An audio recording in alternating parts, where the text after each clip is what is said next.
Hola, este video lo hemos creado especialmente con la intención de presentarles una línea del tiempo con los hechos más relevantes en la historia constitucional de México, desde que México es un intento de Estado independiente.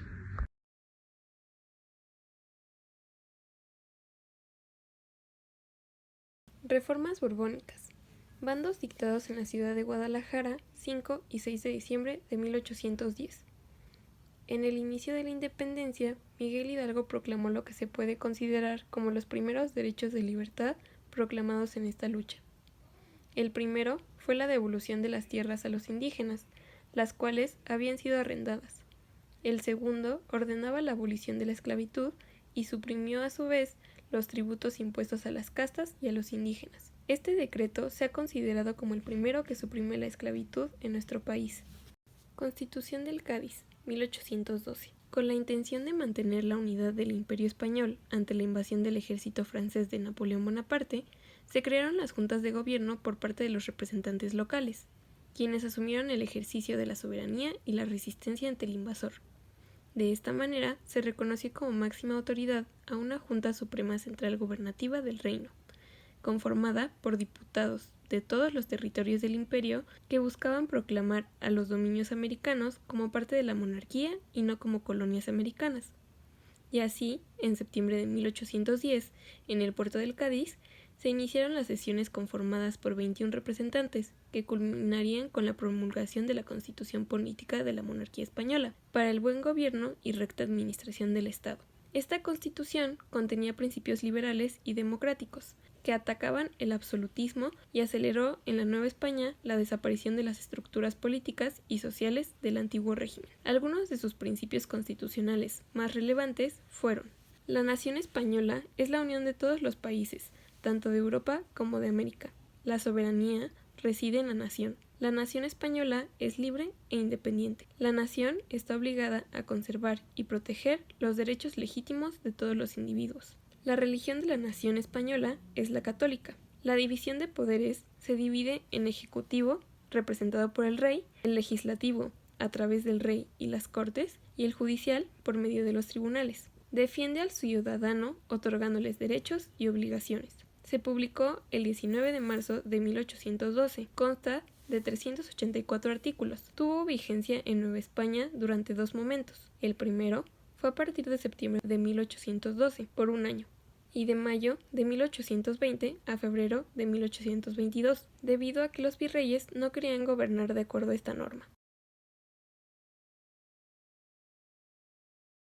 Cuando llegó la noticia de la renuncia de Carlos IV y Fernando VII a causa del Tratado de Bayona, que fueron obligados a firmar por los franceses, se rechazó la intervención de Napoleón Bonaparte, por lo que un grupo de criollos novohispanos promovió la idea de la autonomía del gobierno imperial. Sin embargo, estas acciones fueron consideradas como conspiraciones por ir en contra del gobierno que apoyaba la restitución del monarca.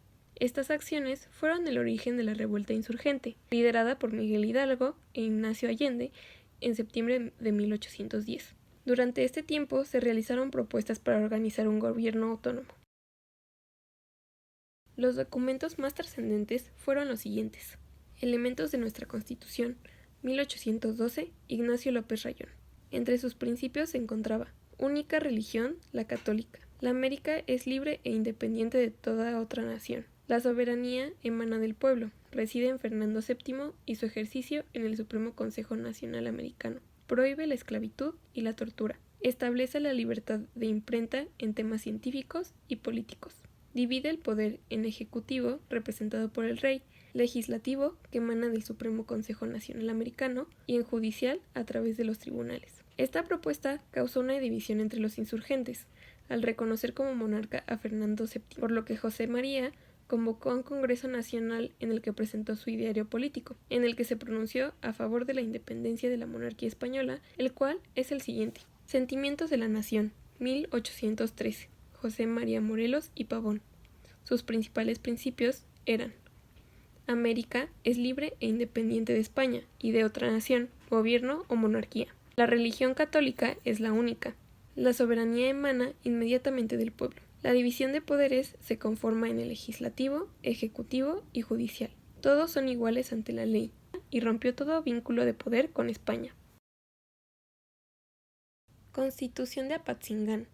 Como resultado de una campaña militar, el Congreso se traslada a la sede de Apatzingán y el 22 de octubre de 1814 se publica una nueva constitución con el nombre de Decreto Constitucional para la Libertad de América Latina, la cual constó de 2 apartados y 242 artículos, en los que se establece que la soberanía reside en la representación nacional compuesta de diputados electos, uno por cada provincia, elegido por medio de juntas electorales entre parroquia, partido y provincia. Sus principales esenciales son: la religión católica apostólica romana es la única que debe profesar el Estado. La soberanía radica en la facultad de dictar leyes y de establecer la forma de gobierno que más convenga a los intereses de la sociedad. La soberanía reside únicamente en el pueblo y su ejercicio en los diputados. El gobierno garantiza la protección y seguridad general de todos los ciudadanos, y estos tendrán acceso a establecer el gobierno que su felicidad requiera. La felicidad consiste en el goce de la igualdad, seguridad, propiedad y libertad.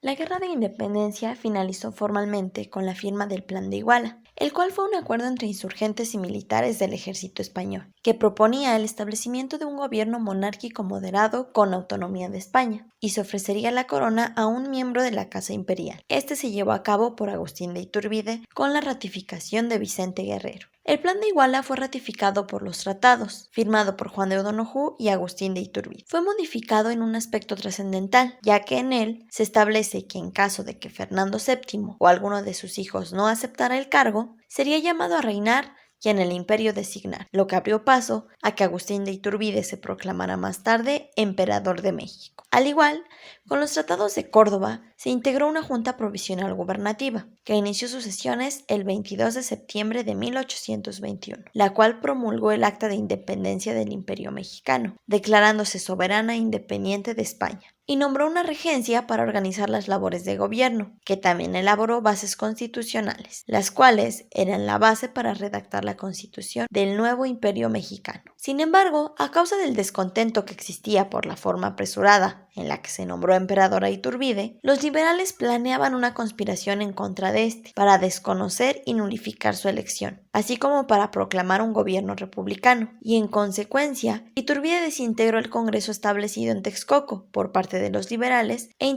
integró una nueva junta instituyente para elaborar un nuevo reglamento para la elección de diputados al nuevo Congreso, lo que generó que comenzara a perder la simpatía que había ganado hasta el momento. El 2 de diciembre de 1822, el gobernador Santa Anna se pronunció por la República con el Congreso, como único depositario de la soberanía nacional, con lo que desconocía a Iturbide como emperador, iniciando planes institucionales al que se sumaron varios personajes, como Nicolás Bravo, Vicente Guerrero y José Antonio de Chavarri, quien logró pactar con los rebeldes y formular el Acta de Casamata, la cual fue aprobada por el Ayuntamiento de Veracruz. En este documento se reiteró la soberanía de la nación y se reinstalaba el Congreso, por lo que Iturbide, en respuesta, decretó la reinstalación del Congreso el 4 de marzo de 1823. Sin embargo, la Junta, integrada por líderes republicanos, no lo reconocía hasta que estuviera garantizada la libertad para deliberar sin la influencia del emperador,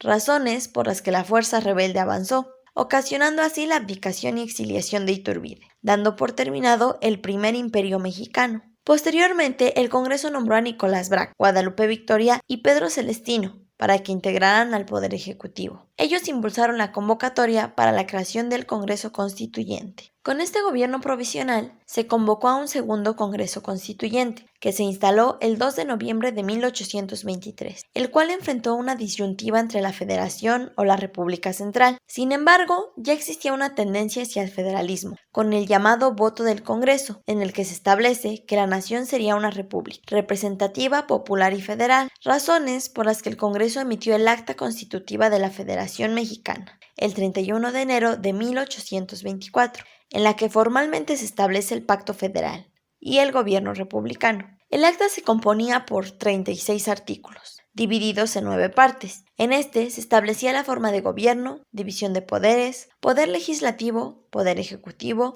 poder judicial, el gobierno particular de cada estado y prevenciones generales. El Congreso discutió y elaboró la Constitución Federal de los Estados Unidos Mexicanos, en la que prevaleció la postura hacia el federalismo y consagró el Pacto Federal, estableciendo la división de poderes y la concordancia entre los gobiernos de los estados y la federación, integrada por 171 artículos divididos en 7 días. Fue una combinación de la Constitución Liberal Española de 1812 y la Carta Federal de los Estados Unidos. En esta se declaraba a los Estados Unidos mexicanos como país libre e independiente, estableció los alcances del territorio, proclamó la religión católica como la única, definió los estados de la República y dividió al supremo poder de la Federación, el legislativo, ejecutivo y judicial.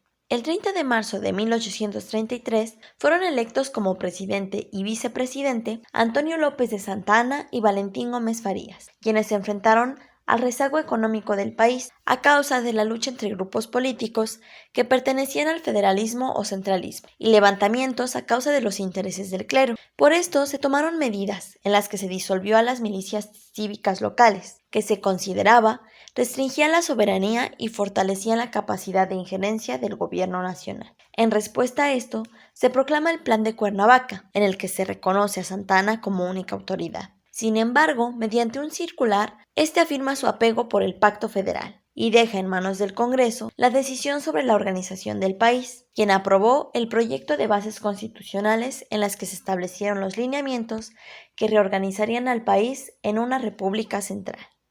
Leyes constitucionales del 29 de diciembre de 1836. El conflicto entre federalismo y centralismo se enfrentó con una etapa de radicalismo e intolerancia por parte de Santa Anna, quien convocó en 1835 a una sesión extraordinaria del Consejo, con el objetivo de revisar propuestas sobre un posible cambio de gobierno, lo que transgredió la Constitución de 1824. De esta manera, el Congreso se declaró constituyente y suspendió la vigencia del Acta Constitutiva y la Constitución de 1824. En una decisión trascendental, se aprobó la disolución de las legislaturas locales y su sustitución por juntas departamentales, terminando con el federalismo, lo que se consumó con la emisión de las bases constitucionales expedidas por el Congreso Constituyente el 23 de octubre de 1835 y las 7 leyes constitucionales del 29 de diciembre de 1836. Estas en conjunto formaron un texto constitucional que estableció la primer república centralista, estructuró al Estado conforme a los postulados políticos del centralismo, conservó disposiciones importantes en materia de garantías individuales y creó el supremo poder conservador. Sin embargo, no se materializó la estabilidad política que suponía, debido a que entre 1836 y 1843 se sucedieron 11 presidencias. Bases adoptadas por el Ejército de Operaciones en Tacubaya el 28 de septiembre de 1841. La resistencia federalista ante el régimen central provocó levantamientos en todo el país, que culminaron con la separación de Yucatán y la pérdida de Texas, en base al aprovechamiento de la inestabilidad política y el desconocimiento de las autoridades mexicanas en provecho del interés expansionista de Estados Unidos, que sumado al conflicto con Francia en 1839, conocido como la Guerra de los Pasteles, generó una crisis de la legitimidad al gobierno centralista, lo que provocó que el 28 de septiembre de 1841 los principales mandos del ejército, encabezados por Santa Anna, suscribieran las bases de Tacubaya, que disponían el cese de los poderes ejecutivo y legislativo, convocando a una junta de representantes de los departamentos para la designación de un presidente provisional asistido por un consejo. De esta manera fue como Santa Anna asumió la presidencia nuevamente, para después conformar la Junta de Representantes Departamentales que emitió la convocatoria para el Congreso Constituyente que determinaban las bases de Tacubaya. Bases de organización política de la República Mexicana del 12 de junio de 1853. El Congreso Constituyente, creado por las bases de Tacubaya, se disolvió por la inestabilidad generada por el conflicto entre centralistas y federalistas, por lo que se nombró una Junta Nacional Legislativa que emitió las bases para la organización política de la República Mexicana, mediante las cuales fue instituida la Segunda República Centralista, que anuló el supremo poder conservador creado por las 7 leyes, otorgando mayores facultades al Ejecutivo, volviéndolo casi dictatorial. Mantuvo la forma de gobierno de república representativa y popular, incluyó los derechos y obligaciones de los mexicanos y estableció un poder electoral con un mecanismo de elecciones indirectas. Este estuvo en vigor hasta la expedición del Acta Constitutiva y de Reformas de 1847. Plan de la Ciudadela del 4 de agosto de 1846. Por otro lado, José Mariano Salas pronunció el Plan de la Ciudadela, que hacía un llamado a un Congreso Constituyente, declaraba nulas las leyes centralistas y rechazaba un gobierno monárquico, dando un plazo de 4 meses para reunir al Congreso. En respuesta, Arrillaga, quien tenía la presidencia en ese momento, la abandonó y se exilió, tomando el poder el general Salas, terminando 10 años de república centralista y restableciendo la Constitución de 1824 en base al artículo 1 de esta, la cual disponía que mientras se publicara una nueva Constitución se regiría por esta. Acta Constitutiva y de Reformas del 18 de mayo de 1847. El Congreso aprobó la propuesta de Otero, que tenía el fin de impulsar el gobierno federal y daba vialidad a la restablecida Constitución de 1824, emitiendo leyes sobre elecciones de los poderes legislativo y ejecutivo, de los supremos poderes, de los ayuntamientos y bases para la elección del presidente de la República y de los senadores. Este fue el primer documento que contuvo en un carácter constitucional el amparo. Estuvo integrado por 2 partes. La primera corresponde al decreto del Soberano Congreso Extraordinario Constituyente, el cual restablece la federación y la independencia y soberanía de los estados, y la segunda se refería al Acta de Reformas. Bases para la administración de la República hasta la promulgación de la Constitución, expedida el 22 de abril de 1853. Al dejar la presidencia, que estaba en ese momento en manos de Manuel María Lombardini de la Torre, fue llamado nuevamente Santana, asumiendo el cargo por 11ª ocasión, quien exigió ser llamado Alteza Serenísima, prorrogando su mandato indefinidamente. Suspendió los congresos locales, reglamentó el ejercicio de los gobernantes y reorganizó territorialmente el país, expidiendo las bases para la administración de la República, en el que reorganizaba el poder ejecutivo y estableció disposiciones orgánicas. Este se encontraba redactado en 3 secciones independientes con un total de 20 artículos. Plan de Ayutla del 1 de marzo de 1854. Cuando Santana asumió nuevamente el cargo, suprimió el régimen federal, sometiendo a los gobernadores a la autoridad del presidente y concentrando atribuciones que le permitían gobernar con autoritarismo. En consecuencia, hubo un gran descontento en el país que ocasionó grandes revueltas. En el estado de Guerrero, por iniciativa de Juan Álvarez, se emitió el Plan de Ayutla, que proponía cesar a Santana, designando un presidente interino mediante una asamblea de representantes de los estados y convocando a elecciones para un Congreso Constituyente extraordinario. Sin duda, el país estaba sumido en un completo caos, estando hasta el cuello de problemas. Esto podría resultarnos obvio con solo saber que 2 bandos antagónicos no lograban acuerdos respecto a cómo debían tomarse las riendas de México, trayendo como resultado dicha ingobernabilidad y caos político. Y es que mientras los conservadores deseaban una monarquía con una iglesia poderosa y un ejército fuerte, por otro lado los liberales buscaban la creación de una república representativa federal y popular, similar al modelo norteamericano. Y para esto tenían claro que debían borrar todo rastro de la época colonial. Este conflicto entre liberales y conservadores, sumado a otros factores como las intervenciones extranjeras, la pérdida de territorio en manos de los Estados Unidos, el estancamiento económico y bancarrota del país en diferentes ocasiones, dio como resultado un completo y rotundo fracaso de gobernabilidad en México. Veamos las leyes de reforma de 1859.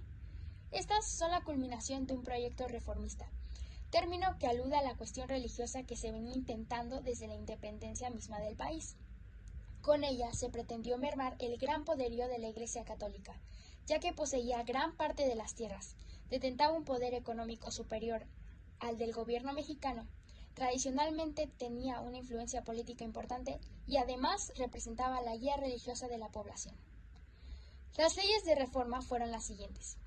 Ley Juárez o Ley de Administración de Justicia, del 23 de noviembre de 1855, estableció la anulación de tribunales especiales, religiosos o militares, es decir, todos se juzgaban de la misma forma. Ley Lerdo, Ley de Desamortización de Bienes Eclesiásticos, del 25 de junio de 1856. Pretendía sacar los bienes de manos muertas, o manos de la Iglesia, es decir, ponerlos en circulación comercial. Esta vez se exigía la nacionalización de estas propiedades, lo que originaría un claro beneficio de las arcas estatales. Aunque sí se logró debilitar parcialmente a la Iglesia, no se tuvieron grandes aportes para el erario público. Ley Iglesias o Ley sobre Subvenciones y Derechos Parroquiales, del 11 de abril de 1857. Prohíbe a la Iglesia Católica cobrar por servicios que debería hacer gratuitamente, como por ejemplo los bautizos, las misas, los casamientos, los santos óleos, entre otros. Ley Orgánica del Registro Civil, del 28 de julio de 1859. Esta ley se refiere al estado civil de las personas, y su texto se aboca a organizar el modo en que los jueces del registro civil deberían llevar la relación de nacimientos, matrimonios, fallecimientos y algunos otros eventos, para así llevar un control de la población. Ley del Matrimonio Civil, 23 de julio de 1859. Se estipuló que el matrimonio religioso no tenía validez oficial y estableció el matrimonio como un contrato civil con el Estado, eliminando así la intervención forzosa de los sacerdotes y el cobro del mismo. Ley sobre libertad de cultos, 4 de diciembre de 1860. Esta permitió a cada persona practicar y elegir el culto que deseara, con plena libertad. También prohibió la realización de ceremonias fuera de las iglesias o templos. Más tarde, vendría la Constitución de 1857, y como podemos suponer, esta fue fuertemente resistida por la Iglesia Católica y el grupo conservador. Pero no fue hasta esta Constitución de 1857 que se estableció un catálogo amplio y detallado de derechos en el texto de la Constitución General de la República. Estos derechos adquirieron un significado particular en la lucha contra aquellos que se oponían a la implantación de un Estado basado en principios liberales. De esta forma, la igualdad significó la remoción de privilegios y prerrogativas especiales de corporaciones como la Iglesia Católica y el Ejército. Durante la dictadura del general Porfirio Díaz, los derechos fundamentales contenidos en la Constitución de 1857 fueron restringidos de facto y respetados o violados de manera selectiva, dependiendo de la percepción del dictador acerca de las necesidades de su régimen para mantener el control político. La Constitución de 1857 recobró su plena vigencia y junto con las leyes de reforma estableció un Estado republicano, federal, democrático y laico. Porfiriato. Porfirio Díaz logró mantenerse en el poder por 35 años, al cual se le debe atribuir un gran manejo del país y su gran forma de unificar y pacificar México, algo que hasta ese momento no se había visto en un largo periodo de tiempo. El Porfiriato fue un periodo histórico que duró de 1876, con el primer periodo como presidente de Porfirio Díaz, y terminó en 1911, con su renuncia y huida de México hacia Europa. La pacificación y relativa tranquilidad propia del Porfiriato se dio gracias a una paz forzosa, donde su principal característica fue la completa intolerancia y represión hacia cualquier acto de rebeldía, de inconformidad contra el sistema político o respecto a los derechos de los ciudadanos. Al tomar en cuenta a Francia y en general a toda Europa como modelo de lo que era un país exitoso, se comenzaron diversos proyectos que tenían como objetivo transformar a México imitando los modelos europeos. Estas políticas generaron varios beneficios, como la fuerte industrialización, con las que se crearon y fortalecieron vías de ferrocarril, con las que la economía y comercio despegaron, trayendo grandes inversiones extranjeras con las que se podría pensar que la población se beneficiaría. Tristemente ocurrió todo lo contrario. El 90% de la población vivía en la pobreza y solo un cuarto de los mexicanos sabía leer y escribir. Revolución Mexicana. Los últimos años del gobierno de Porfirio Díaz ya no contaban con un crecimiento económico y había un claro estancamiento en las finanzas públicas. Esto, sumado a una crisis económica mundial y un periodo de malas cosechas, trajo como consecuencia un levantamiento armado generalizado a lo largo de toda la República Mexicana, con la creación de guerrillas y caudillos. Francisco I. Madero había llevado a cabo una serie de protestas en contra del gobierno de Díaz. Madero representaba la principal cara de la oposición política, ya que había fundado el partido antirreeleccionista. El propio Madero era el favorito para perfilarse como el nuevo presidente de México, con la creciente noticia de que Porfirio Díaz ya no se reelegiría, resultando todo esto en una mentira y Francisco I. Madero siendo encarcelado. Sin embargo, Francisco I. Madero no se quedaría con los brazos cruzados, por lo que se logra escapar de prisión y el 20 de noviembre de 1910 proclama el Plan de San Luis, con el que pretendía hacer un llamado para que todo mexicano tomara las armas y saliera a luchar en contra del gobierno absolutista de Porfirio Díaz, tras el evidente fraude en las elecciones. Con esta acción se dio inicio a la Revolución Mexicana, que quedaría para la posteridad como uno de los eventos más sanguinarios de México, donde perdieron la vida más de 1 millón de personas en un país que contaba con 15 millones de habitantes aproximadamente. A los pocos meses después de haber iniciado la Revolución Mexicana, ya había un gran número de grupos armados rebeldes y estaban presentes en todos los estados de la República. En 1911, la revolución ya casi había vencido por completo en los campos de batalla, por lo que, igual en 1911, se firma el Tratado de Ciudad Juárez, donde Porfirio Díaz aceptaba su renuncia como presidente y la de todo su gobierno. Después de ocurridos estos acontecimientos, se llevan a cabo unas elecciones democráticas verdaderas, donde sale victorioso Francisco I. Madero como nuevo presidente de la República. Durante el mandato de Francisco I. Madero no se gestionan rápidamente los problemas agrarios, por lo que causa un conflicto entre él y otro caudillo de la revolución, Emiliano Zapata, quien en 1911 proclama el Plan de Ayala desconociendo a Francisco I. Madero como presidente.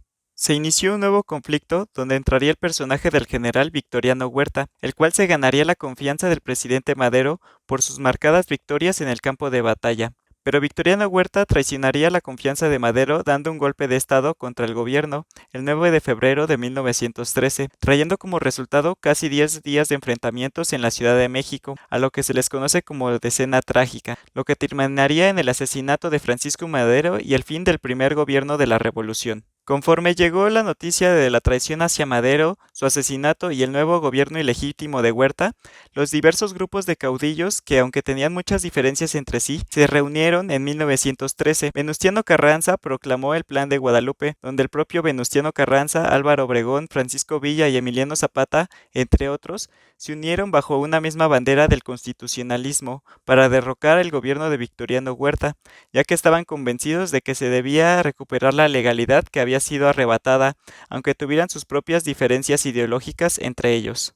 Después de haber derrotado el ilegítimo gobierno de Victoriano Huerta, volvieron las disputas entre los caudillos de la revolución, pues tenían diferentes versiones de cómo debía ser México ahora que habían tomado de nuevo el control del gobierno federal. Francisco Villa y Emiliano Zapata querían implementar cambios profundos y rápidos que beneficiarían a las clases más bajas, teniendo como punto de partida una nueva ley agraria. Por otro lado estaba Venustiano Carranza, que tenía la creencia que primero había que volver a la completa legalidad y Estado de Derecho para posteriormente hablar de las reformas que pedía el pueblo. Se debía designar un nuevo presidente ahora que Victoriano Huerta ya no estaba en el poder, y esto fue la gota que derramó el vaso. Villa y Zapata estaban de acuerdo en aceptar poner un presidente que no fueran ellos. Sin embargo, Carranza no lo aceptó y estos grupos entraron en un nuevo conflicto.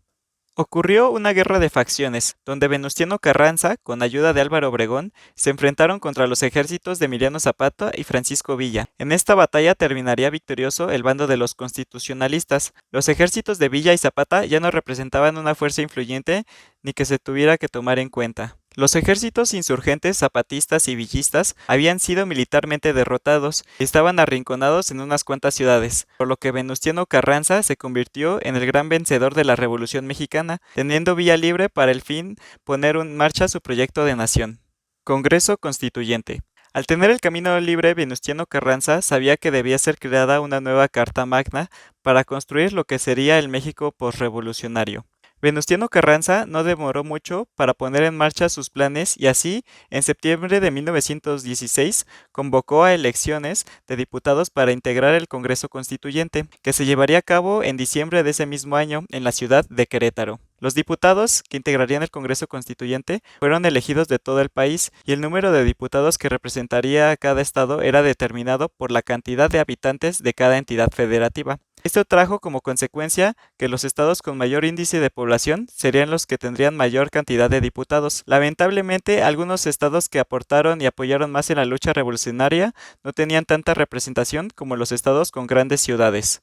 Curiosamente, no cualquiera se podía presentar como candidato para diputado, pues aquellos enemigos del constitucionalismo o que hubieran apoyado a Huerta, Zapata o Villa eran descartados para ser candidatos del Congreso. Venustiano Carranza recurrió a estas medidas, ya que no podía arriesgarse a perder todo lo que había logrado con el uso de las armas en la guerra. Estos diputados, en consecuencia, eran fieles partidarios del presidente Carranza y creían que crear un nuevo ordenamiento jurídico era lo que el Nuevo México necesitaba para jamás volver a caer en otra etapa oscura e injusta como el porfiriato. La sede donde se realizó el Congreso fue en el Teatro de la República de la ciudad de Querétaro, en donde se realizaron diversos y acalorados debates, debido a que los diputados venían de todas las clases sociales y tenían diferentes oficios, por lo que no es sorpresa que tuvieran distintas ideas y visiones de lo que necesitaba el Nuevo México posrevolucionario. Pese a los inconvenientes, la nueva Constitución fue promulgada el 5 de febrero de 1917. Constitución de 1917. La Constitución de 1917 trajo muchas cosas que servirían como pilares para guiar la reconstrucción del país,